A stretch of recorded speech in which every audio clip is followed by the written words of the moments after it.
everybody, today I'm going to show you some sgraffitoing on a piece of slab that I was planning to use for my lidded box. However, I actually screwed it up and I'm going to show you what happened. So I was using this edge cutter and I did it on the top where the texture is that I have for my lidded box, and unfortunately when we do our edge cutting, so you can see here my beveled cut, we want to do our bevel cut on the backs, and I accidentally did it on the front. But I am actually going to show you how this bevel cutter works, and I'm going to do it on the front of my clay because I want to bevel these edges for this coaster. If this was my box, the side of my box, I would flip it upside down and go ahead and do that. So the way this works is it's a 90-degree angle. It can also I believe this is a 30-degree angle, which you can use for other shapes if you're going to be putting them together. And it's just a piece of wood with some wire on a 45-degree angle. And when we use this, we're going to hold it straight down on the table, and we want the wood part here to line up with our clay. So I'm going to just run it along the table, keeping it nice and flat. Now before we sgraffito, we want our box, or whatever piece it might be, to be exactly how we want it. Because once we apply that underglaze, there's no going back. We're not going to be able to fix something, smooth something out, or anything like that. So for my coaster today, and this clay is leather hard, I put it through the slab roller at 3/8 inch. And for my coaster today, I'm just going to bevel every edge,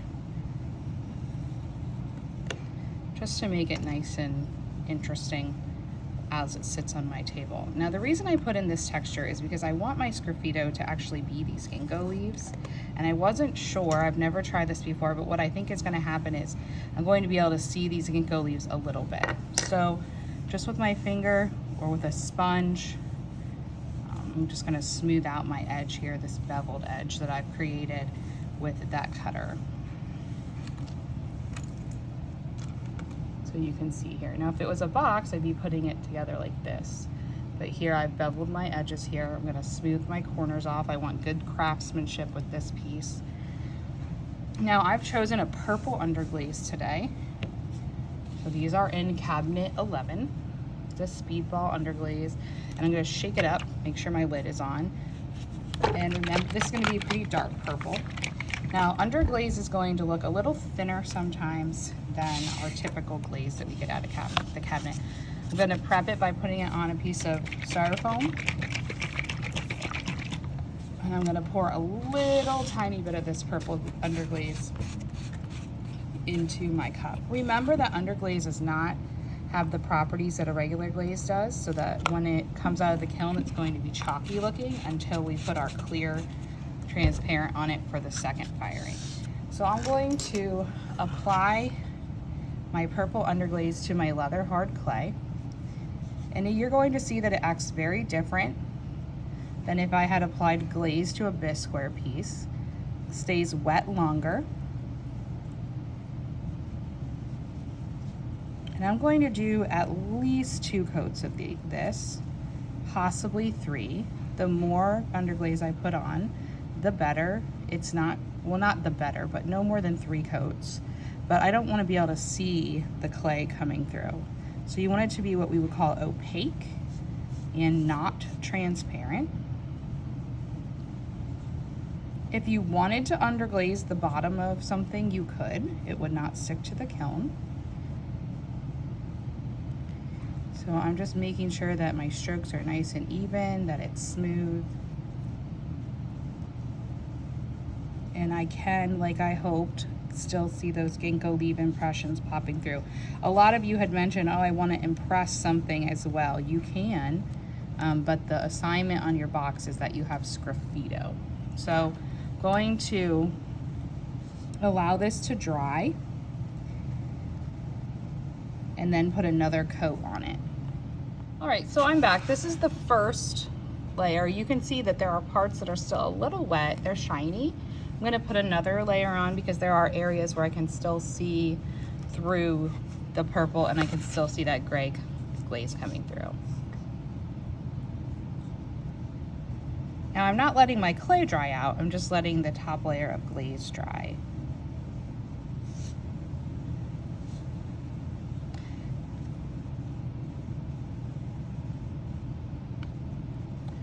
Now you can also do multiple colors of underglaze at a time with this. So remember the underglaze is more like paint. You can mix it. You can paint colors right up next to each other and they will not run into one another. So I'm gonna go ahead and let that dry and reevaluate it and see if I actually need one more coat or not.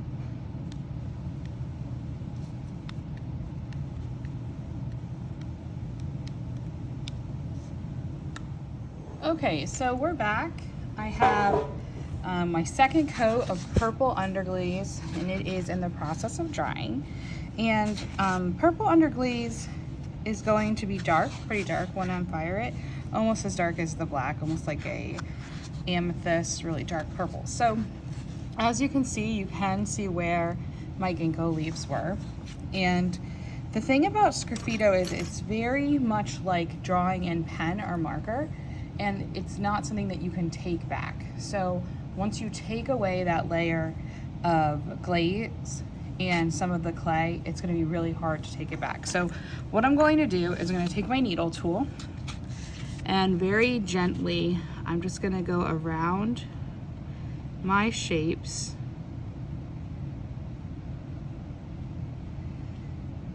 that I want to Sgraffito away and just kind of almost draw a line. And I am gonna go off the edge.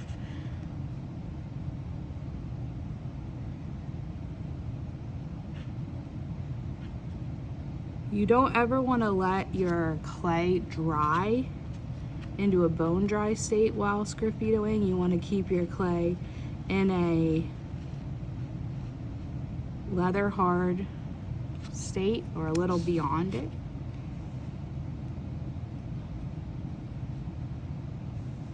You can see I'm getting some junk here. Every time I get a little bit of that yucky stuff, I just wipe it off on a paper towel or I'm just putting it in my hand.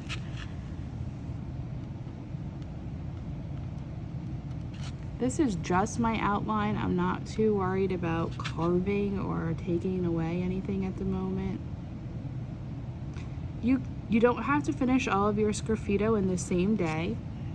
As long as you keep your clay in a leather hard state, you'll be fine. You just don't want it to get too dry.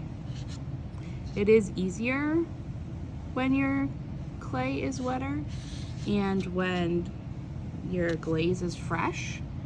But obviously we're doing a whole box, and so that's going to be a little difficult.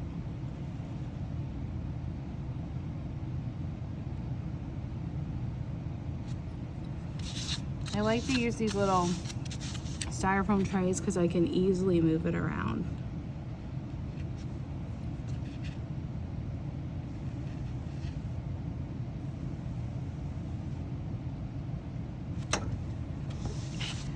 So the point of Sgraffito is to scratch away the glaze. And I don't really like that because what happened here is that I think this should go more like this. Since this is on the edge, I can smooth it a smidge and then I'll apply a little bit more glaze there before the end, before I fire it. So there's a little leaf over here, and because this was an oops piece, there's really nothing here, so I don't really like that. So I am going to draw in my own leaf.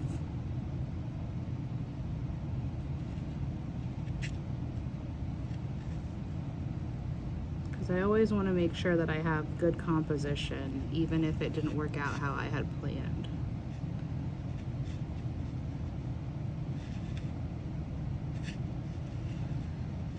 All right, so I'm actually going to bring that in here a little bit longer, and I'm going to Sgraffito this out. So I can just kind of tap that down a little bit, and then when I get into my Sgraffito here, you'll see what's going to happen. So.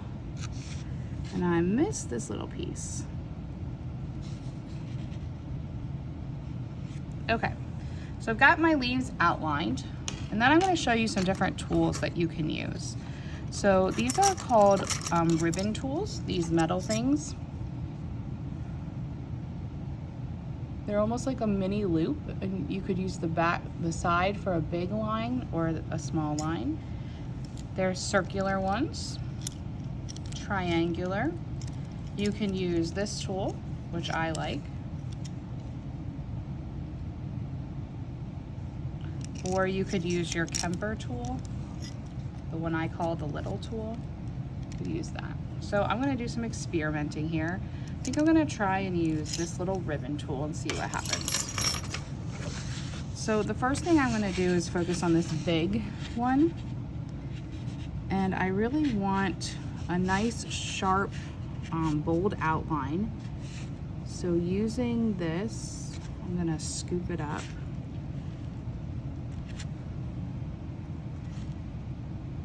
So you can see it's getting full there. I'm gonna keep my needle tool handy so I can get that out of there.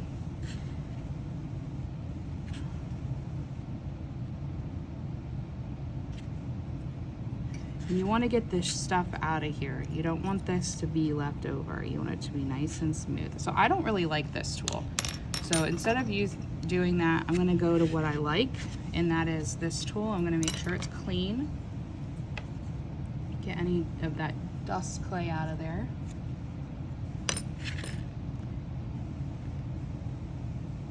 And you can see I'm easier to drag that. Much nicer. And you might find that the tool I don't like works for you, and that's okay. Now for time purposes, I'm only gonna do this one, and you can see me continue to work on it in the studio this week.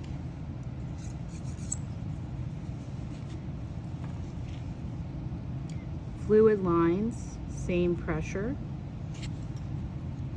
And then I'm gonna just take my finger and tap down these little rough edges because I don't really want a rough edge when I'm done with it.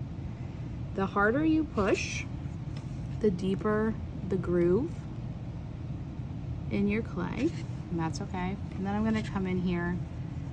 So you can see that's getting full.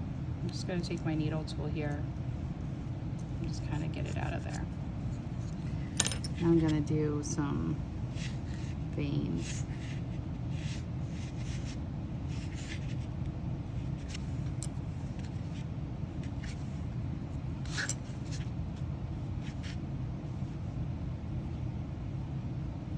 Think of it almost as scratch art if you've ever done scratch art before.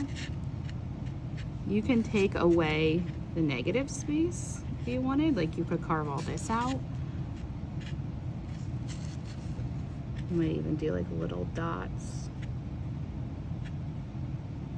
And I'm just gonna tap those down. So the point of Sgraffito is to show the clay underneath, and it's going to be a positive and negative look.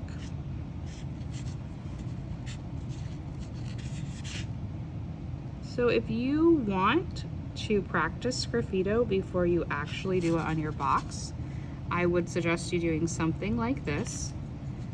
All I did was roll out a 5x5 piece of clay at 3/8 inch thickness and put some texture in it so that I had something to draw off of. Or you can just do your own design. Put 2 to 3 layers of underglaze on it. Allow it to dry slightly, but not overnight or all the way. Use a needle tool to lightly draw your contour lines of your design.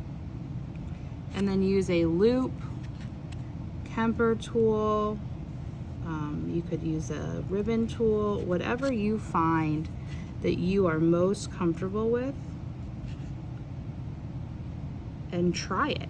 The worst that can happen is that you end up with a 5x5 square that you don't really love, and that's not wasting too much clay, but it gave you the practice that you wanted.